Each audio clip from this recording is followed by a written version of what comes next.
जय श्रीराम मित्रांनो, आज आहे आपल्या सेल्फ वर्कआउट सिरीजचा दिवस 48वा. मस्तपैकी सकाळी लायब्ररीमध्ये उठून फ्रेश झालो आणि ग्राउंडला आलो. आज जायचं होतं आपल्याला 400 मीटरच्या ट्रॅकवर, कारण आपल्याला 4 किलोमीटर पेस रनिंग करायची होती, म्हणून ट्रॅकवर आलो होतो. मस्तपैकी आल्या वॉर्मअप केला आणि लगेच रनिंगला चालू केलं. आता झाली होती आपली रनिंग करून. आता चाललं होतं आमचं डिस्कशन.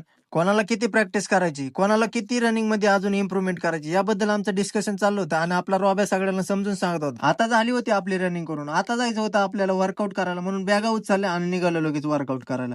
इकडे आलेला पहिला गोळा घातला, म्हणलं पहिला गोळा टाकाव. गोळा टाकल्याच्या नंतर आपण लगेच जोर सपाट्या मारा घेतल्या. मस्तपैकी जोर सपाट्या मारल्या आणि त्यानंतर लगेच आपण घेतला ऍप्सचा वर्कआउट करायला. ऍपचा वर्कआउट पण झालाच होता. मस्तपैकी ऍपचा वर्कआउट केला, लुजनिंग वगैरे केली आणि घरी निघालो. घरी आले मस्तपैकी फ्रेश झालो आणि लगेच आपण डाएट खायला बसलो.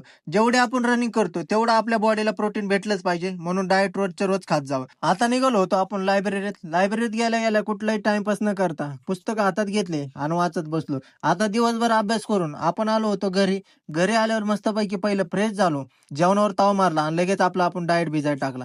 आता डाएट मध्ये आपण प्रोटीन पावडर प्यावं, गोळ्या खावा असा काही नियम नाही. त्यामुळे डाएट फक्त साधाच भिजू टाकायचा. बदाम, मनुके, मटकी, मूग असं टाकलं तरी चालन. आता मस्तपैकी डाएट वगैरे भिजू टाकून आपण आलो होतो लायब्ररीत.